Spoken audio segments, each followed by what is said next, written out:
Welcome to Street Circle Drive podcast here on the Mesh Network. Street Circle Drive is your Hickory, North Carolina-centric podcast for people who love Hickory, North Carolina. I'm your host today, Andrew Moose. We couldn't do this podcast without you, and we sincerely do appreciate you tuning in. So once you've listened to this podcast, we'd love for you to head over to the mesh.tv and subscribe to all of our other shows. Once you subscribe, all those episodes will magically appear on your favorite podcast platform. Currently produced on the Mesh, John Reap's Countryish, Kathleen Madigan's Pubcast, Big Fan, Chick Chat, Foot Candle Films, Entrepreneur Exchange, I'm with the Band, and a whole lot more. So I've got an idea for you. So after you listen to the show, just go tell a friend about us. We would absolutely appreciate it. So if you're someone who's interested in advertising on the Mesh, head over to the mesh.tv/advertise for more information. It's a great way to reach a targeted audience. And I hear all the people that advertise on the Mesh are great folks, and the people that listen to the podcast on the Mesh are rich and beautiful, and all they want to do is spend money with your company. So I digress. Today on Street Circle Drive, we have a very special guest. He's the official returning champion to the podcast, and he's also the director of the Hickory Soup Kitchen. We'd like to welcome Austin Pearce. What's up, buddy? Right on, man. Good to be here. Nice to see you in the flesh. Man, nice to see you in the flesh, brother. It's a weird new world we're living in. It certainly is. It certainly is. But just like I told you, man, when I came in here, I walked into my job this morning. I looked around, I saw the people I work with, I saw the folks I'm serving, and let me tell you, I'm glad I live where I live. Amen, brother. Yep, no doubt. So, let's just dive right in. The first thing that's on top of mind for everybody is the COVID-19 pandemic. And how is that affecting your clients and in your organization? How are you getting by? Yeah, I think we're doing exceptionally well, considering in March, the end of March, beginning of April, it was a different story. We saw our donations tick down, not because people weren't giving, just because the grocery stores, man, they were empty. And so a lot of our donations come from those companies like Lowe's Foods and Food Line, and hey, they just didn't have the product to donate. Right. But to be honest with you, during that time frame, I saw the best of this community come out, man. People would show up, there were limits at Sam's Club and all these other stores. So somebody would show up with two big cans of baked beans or tomatoes or peaches or whatever, and they'd show up with two cans. They'd be like, look, I'm sorry, this is all they'd let me have. The great thing was that 100 people showed up with two cans, and so that part of it was great. The community really, to be honest with you, the individuals that showed up at our door like that are the ones who got us through April through June. Now things have begun to level out a little bit. Our donations have evened out. The number of people we're serving kind of leveled out. We're doing about what we were doing last year. Now, at the height of this thing in May, we were serving 400 plates a day. Holy cow. So it was wild. It really was. We had a lot of help, though. We had some churches. Corinth helped out with their chef. First Presbyterian chef helped out, and so did Corinth, St. Luke's, and First Presbyterian. All of their chefs, because they weren't doing Wednesday night meals and things like that, they would pitch in. We'd take them a bunch of product, and they'd cook it, so it would get us ahead. We could bank some meals. So there was lots of support like that from individuals, but also from churches and organizations showed up too, man. But at this point, we've kind of leveled off. I really think that, things could change in the fall. We're keeping our eye on that, as the stimulus runs out and the unemployment is still up in the air for folks that were working that now aren't. They might need us more in October. Right. November. So we'll keep our eye on that. But I think things look really good on the horizon. The companies that employ our folks through the Hope Project, all of them are back to work. Vanguard, Hickory Springs, Tailored Foam, the list goes on and on. So they're working. We've got 30 plus people working. We're providing transportation for about 50% of those folks. Right. And that's real dollars. Yeah, that's real dollars in somebody's pocket. That's food in somebody's cabinet. That's somebody moving out of the Salvation Army Shelter of Hope in the next 2 months during a pandemic. Yeah. So we're pretty pleased with the way things are going, to be honest with you. But we couldn't do it without the community. The truth is, our success is totally based on the enthusiasm and the love and caring of others. And so in that regard, we are really in good shape at this point, and I foresee that continuing. Absolutely. The last time you were here, you were just starting the Hope Project. So maybe you can give us a little refresher, like what's happening, like first of all, just tell the listeners, if this is the first time they might be hearing about the Hope Project, what it is, and in its progress? Sure. So HOPE is an acronym for Helping Opportunities for People and Employers. At the time we started it, there was this we kept hearing these numbers about 3,000 jobs in Catawba County, 5,000 jobs in Catawba County. And we thought, wow, if there's that many jobs and we have 250 people coming here, if 25% of those people say they want to work, well, hey, let's do something about it. Well, we actually had the Jackson group, Alan Jackson, personally performed a survey he trained some of our volunteers and over a 2-week period surveyed 200 guests. And the information that came back said 75% of those folks that can work, that are not disabled or not elderly, they said if you put a job in front of them today, so that data was key. We got that first. We wanted to know what our folks Powerful thought. Jackson insight. Man, dude, they were great. It was amazing to somebody like me to see somebody be able to pull that information out. Sure. Because it's really a delicate process, and it was exciting for us to have the data and feel good about making decisions based upon it. And so when we got that back, we were like, heck yeah, we're going to do something. So Steve White let us purchase a van, a 7-passenger van. And we said, well, we'll just run this little pilot project. And Steve was like, look, we'll buy the van back. If it doesn't work after 6 months, we'll buy this thing back. And so we put 6 people in the van. After 6 months, man, they were all still working. 2 of them had bought their own vehicles. All of them were out of the shelter or living in stable environments. It was great. So we contracted with Greenway. We contracted our own city bus, which runs a route that we create. And we go as far as Statesville Brick, Elite Cushion, again, just countless manufacturing companies that are hiring people every day. Now, the follow-up to that takes a lot. And so what we've done is we've hired a young lady. Her name is Lacey LeBlanc, and I hope you get to meet her. She couldn't be here today, but certainly she is the core of the Hope Project now. And the follow-up is the key, knowing folks. Those relationships are key. And I've found in 10 years at the Soup Kitchen, they matter more than everything else. The food, the money, the lights, the building, the showers, the everything. What really matters is the one-on-one between someone else living right next door, and knowing that their grandmother's sick, that they're sick, that they have kids who are in trouble, that, or that they're having a good day. Having someone to share that with is so important. And that's what Lacey does. I mean, she coordinates things too. She coordinates the volunteer drivers. She coordinates with the companies and works with staffing agencies, pro staffing, manpower, Foothill staffing. They're all in there. And before the COVID now, they were meeting at our building. And we have a room, we have a section for them to do that. But unfortunately, all of it's been on Lacey to get those folks to those staffing agencies. And she's done a great job. And she's increased our numbers. By the time the COVID crisis was really at its peak here in Catawba County, we had gotten down to like 7 or 8 employees from 30 plus. Yeah. And after 6 weeks of being in, Lacey had bumped it all the way to 30.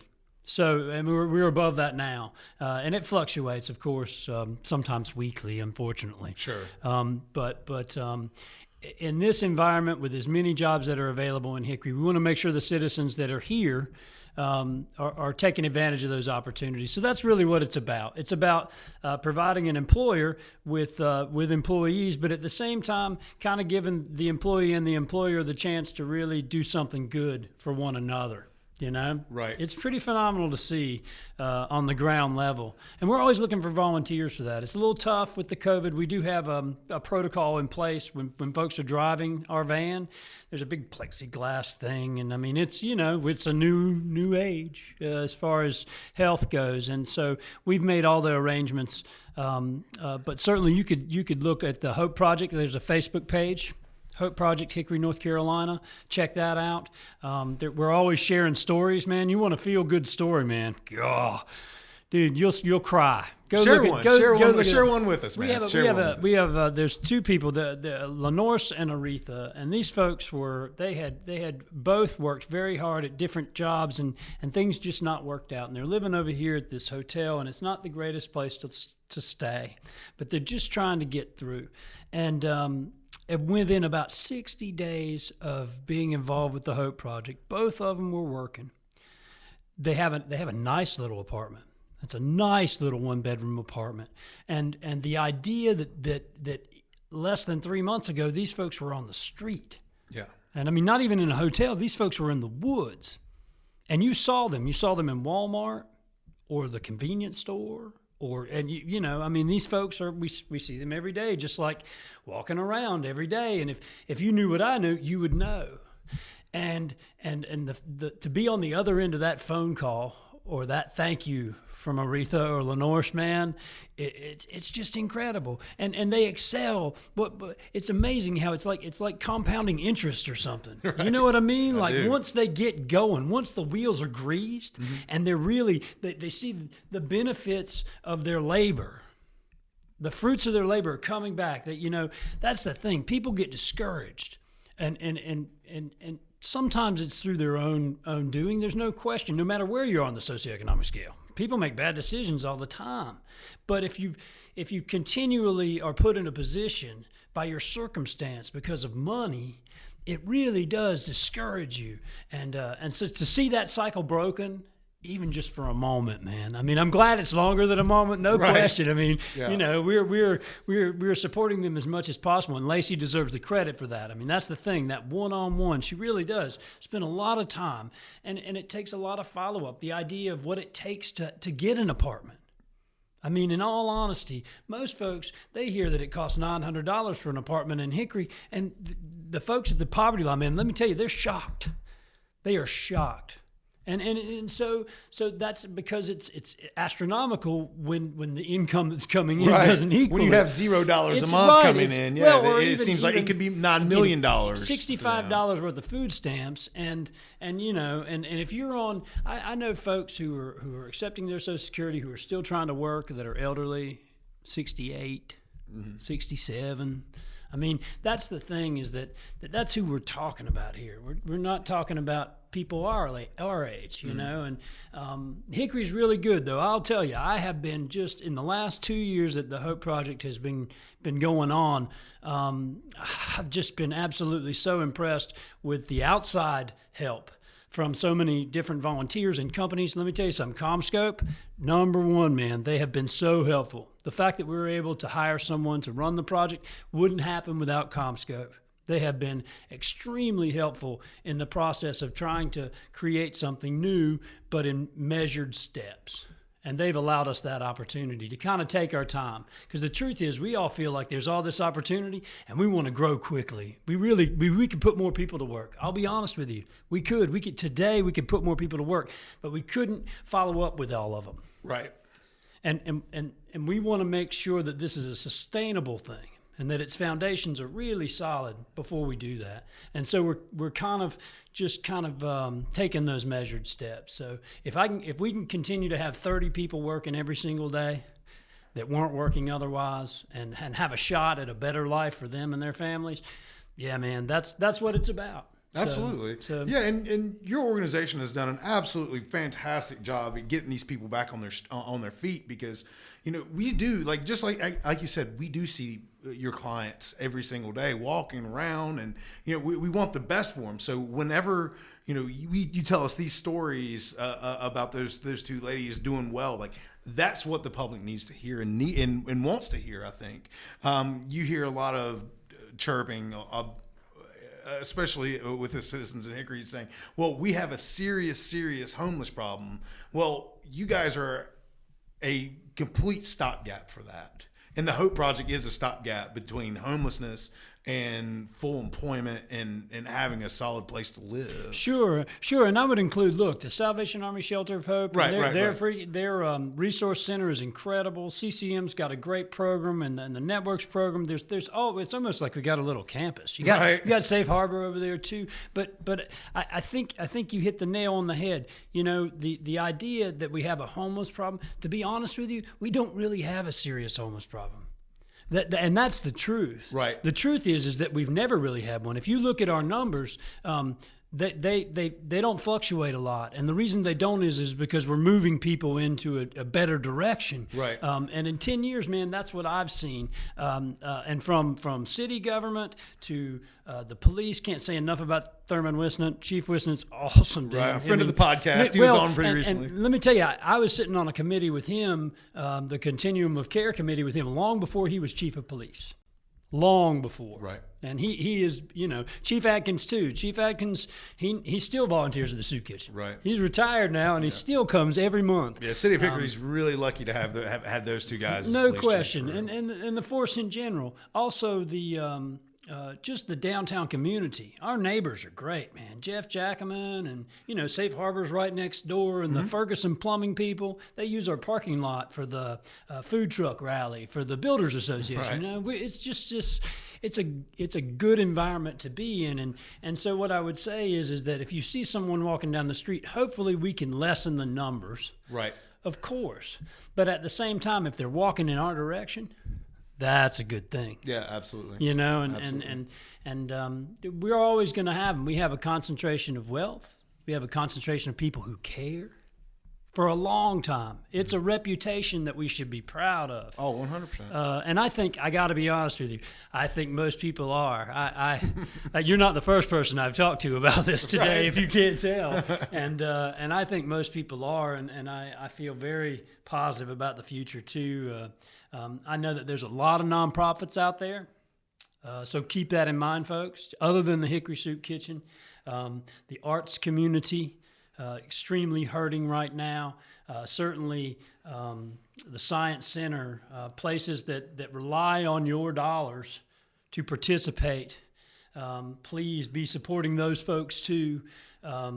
We had a great partnership with the Hickory Community Theater, and they did a fun little Facebook thing and raised money for us. Yeah. I couldn't believe it. I thought, wow, man, what a great place. And so we want to make sure that we're not forgetting those folks as time goes on. And certainly your local restaurants. We always talk about food on this show. Yeah, we do always talk about food on this show. So let me just tell you, I had some barbecue today. Tell me all about it. Lisa, the chef at Corinth, Lisa and Lewis.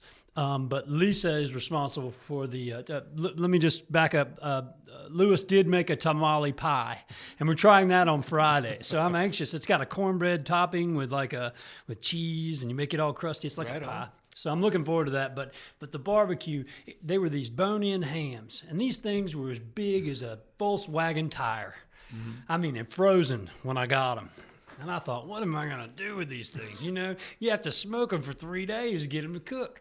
And I took them last week over there to Lisa at Corinth Reformed Church and said, I got a challenge. What can you do with it? Oh my gosh. And she did something with it, didn't she? Well, all it was pulled pork, and that's what she said. I'm just going to do some pulled pork barbecue, no problem. Oh man, it didn't need anything. Gotcha. Didn't need anything. And just what a wonderful person, too. So I got to tell you, she's my favorite right now. No question on the barbecue. But we've been serving, I tell you, we had chicken nachos on Monday at the soup kitchen that Sally and Nolan, our two head cooks. Mm-hmm. Oh, man, it was good. And, yeah, we've been real fortunate lately. Somebody gave us a bunch of Goya product. Yep. So we had a bunch of chickpeas and black beans, and had a lot of interesting donations to work with. Over the pandemic too, we got a lot of chefs that were kind of out of the loop. Matt at the Vintage House, we saw him, and Provisions, Chuck Spaller. Yeah, my father-in-law. Is that your father-in-law? Yeah. No way. Yeah, oh gosh, I didn't know that, man. Yeah. Chuck hung out with us for weeks. Yeah. For weeks. I think he got to us through Ascension. Mm-hmm. It was through the Church of Ascension and Episcopal Church of Ascension, and yeah, Chuck would show up 3 or 4 days a week, and in fact, we got a great barbecue cooking method from him. There were some other things too that our staff is doing now that he picked up from Chuck, who is a great cook. I mean, obviously, look at this fat guy sitting across from you. I'm telling you, dude, he knows what he's doing, and he cooked dinner for our staff. Yeah. We had our staff dinner. Usually we go out once, twice a year, just the staff and their spouses. Right. We love the board members, love you guys, but this is, it's just a laid back kind of thing. And we weren't able to do it we had skipped it over the holidays. We used to do it at the holidays, but there's always so much going on. It just seemed like it. I don't know. By July, we were tired again. So we were going to do it, and we couldn't figure out where to go, of course, because all the restaurants, at that point, all the restaurants were closed. And most of those folks were our friends, and they were hurting. And, and I thought about cooking, but then Chuck popped up in our life. And I was like, man, we'll just get him to do it. And he cooked us a beautiful dinner for our staff and their spouses. And it was nice. We sat at separate tables at the soup kitchen in the dining room. But it was kind of cool. We didn't have a bunch of people around, so we could talk. And, it was like being in the living room. It's like a little... Certainly. We're there a lot, so it's kind of like home. Right on. So I'm just going to take a quick second to thank our sponsor, Time Genies. If you and your business are in need of some top to bottom cleaning or organizing, or just need someone to make your life just a little bit easier, like Chuck, head over to time-genies.com to find out more. Our studio and offices use Time Genies, and we really couldn't be happier with Karen and her team. So head over to time-genies.com for more details. So Austin, we ask every guest on Street Circle Drive the magic wand question. So if you had a magic wand and could fix one thing, we're just going to say about your organization, or something that you could do to improve your organization, and you had a magic wand, what would you do? For the organization or for the people I serve? Either one. Let's do it. Let's do it for the people I serve, because I got to be honest with you, people have been taking care of the Hickory Soup Kitchen lately. Yeah, for sure. And I want to be real grateful, and we're satisfied. Yeah, we have a building, and we have the food, and we appreciate the time to do it. Sure. But I got to be honest with you, man. I see housing as the new challenge. Right. It's a super, super challenge. I would love to see less people actually living outside, and us to find a way to fit affordable housing into the plan. And I think the magic part would be to because there's no silver bullet, right? Is to put all those puzzle pieces in place. But whatever mystic force needs to make, then maybe the magic wand would do that. Right. Would move all those puzzle pieces so that we could satisfy the growth that we want. At the same time, let's bring everybody else along as best we can. And I think that's all we can do. It's up to the people that live here to make that happen. I have good, but I would love to see everybody living in with a roof over their head. Yeah, absolutely. Yeah. I would give you my magic wand wish to do that too, man. That's a big one, though. You know what I mean? It is. And I think there's been some really good results for cities that have provided that housing for those folks. Well, and so our city's got some plans, man. I mean, Hickory for sure. As the county gets bigger and more things happen here, we'll see. Mm-hmm. But I think Hickory's doing it's funny. The recession really set everything back. Any plans that we had for construction, for any kind of housing, not just low income, but any kind of housing, just $175,000 ranch houses, that all kind of got set back. So we're all playing a little catch up. Sure. I do think it is a challenge, though, and I think Hickory's taking good steps. Hopefully we'll continue to take some more and, make it a place for everybody. Absolutely. Austin, tell our listeners the most important thing that you might have learned in the last 6 months or so. Wow. I know they say patience is a virtue, and it is. There is no question. But there is a time and a place to act and do what is right and not be patient. And that's one thing I've learned, and one advantage I have, because I'm usually tripping over my own feet. But sometimes you just got to get down to bare knuckles and do the job. And I think I saw so many examples of that happen in the last 6 months. It's so effective. It's so effective to have live in a community and work around people who just act in the best interests of everybody else. And sometimes I think patience might get in the way. I want to be real careful, because that's a big virtue. And I'm not the greatest at it. So right. I don't know that I would have even recognized or mentioned it if I wasn't so bad at it. There's a fine line on patience being a virtue, because sometimes if you wait too long to act, to do anything, you miss it. You miss the opportunity. Yeah, I've seen more of the best of everybody, and a lot of that has been through immediate acts, immediate knee-jerk reactions to suffering, to anxiety, to on all levels, not just food, not just at the soup kitchen, man, at the grocery store, and I pay attention. Sure. I feel like I'm very observant anyway, and so yeah, I think that's what I've learned, man, is that there is no better thing to see and to feel than individuals just making things happen for other individuals. It's been good, man. Yeah, man. It's been good. So I know that you guys are blessed and been helped out tremendously, but I'm sure there is still a need. So this podcast is going to go out today. So if folks in our community hear this podcast within the next couple weeks, what could they bring by that would help? Yeah, so volunteers is number one. Let me just say time that. and talents. There's no question that time and talents is number one. Our volunteer corps has been cut down due to the COVID virus. We have many retirees. I have great volunteers, some in their 80s. Right. We haven't seen in months, and we're not going to see because we want them to be safe. So if you're if you feel like you can volunteer, we would love for you to come and volunteer. That would be the first thing that we needed. We practice all social distancing. We require masks. We provide them. We have yet to have any trouble. But I think it's because we're hyper vigilant, right? Which we are. I mean, sure.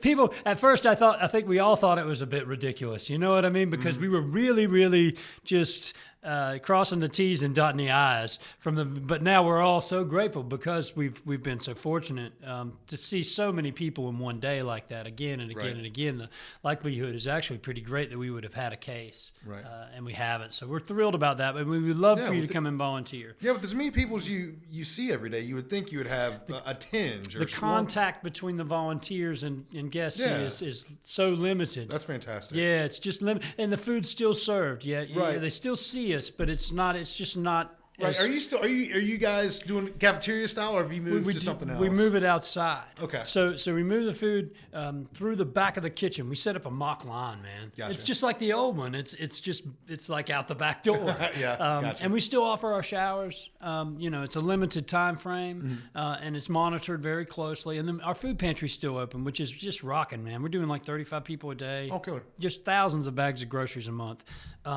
Lots of great stuff too. Fruits, vegetables. I've seen lots of good stuff. And so again, that's the limited proximity to where you are to the guests. So we've been real lucky. But as far as food goes, lots of times the side items, believe it or not, are tough ones to get. So your staples, rice, beans, any kind of vegetable, green beans, corn, succotash, okra, we'll take it all. Potatoes. Gotcha. If you've got a garden and you got too many zucchini right now, man, bring them. I was going to ask you that. I was like, yes, dude. If your neighbors are just hating you right now because you won't leave them alone, bring them to us. Your church, your whatever. We love that stuff. Strings on it, dirt. You don't have to wash it. You don't have to clean it. You just bring it to us. We'll unload it for you. So all that stuff we could use. I was trying to think. The staff is always looking for desserts too. Because we're doing to-goes, desserts are kind of tough. But I'll tell you, a batch of 20 to 30 brownies goes a long way for us. Individually wrapped, hopefully, if you could do that, like Ziploc bags or even just tinfoil is fine. Cool. But that helps out tremendously. We're probably giving out, 250, 300 a day. So, I mean, that's a lot through the week. I mean, it's 1,200 desserts a week. And so that's very helpful. And you can drop by 7 to 1:30. Our kitchen door's on the left-hand side of the building. Literally, you can knock on it, and we will come out and take care of you. Awesome. Tell them how they can get in touch with you, man. Okay, so 2 ways, hickorysoupkitchen.org. Best way is via email. You can reach us through the site, and you can see what's going on. It's got kind of our mission if you don't know us. The other way is our Facebook page, which we monitor daily. There's always cool stuff on it, and that's Hickory Soup Kitchen Facebook page. And then the other way is by phone. And I'll tell you, if you want to volunteer or you need to get in touch with us, 828-327-4828. Bonnie Salisbury is our volunteer coordinator. And she would love to talk to you, but if you don't get her, I mean, I'd love to put you on the calendar. I'd do it myself or any other of my staff. We always answer the phone, so certainly call. Gotcha. And do they need an appointment to volunteer, or can they just come to your door? Well, we kind of prefer you at least give us a heads up. Okay. If I have and this has been in the past, we've had different groups, and so like if I have 20 people from CommScope there, it's not wise to bring you in. Right. So, right. And I don't want people to show up disappointed if they show up and then they can't volunteer, because we definitely want to utilize them. Right. So it's cool to call first. But usually, I got to be honest with you, man, these days, there's not a day we don't need you. So if you show up at our back door, I will put you to work. There's no question. I mean, we would love to have you. If you're out there and you need some way to help, we'd love to have you. Awesome. Well, Austin Pearce, thank you very much for coming on Street Circle Drive today. We appreciate you and what you do for our community. We really do. Yeah, man. Great to be here. Awesome. This has been Street Circle Drive here on The Mesh.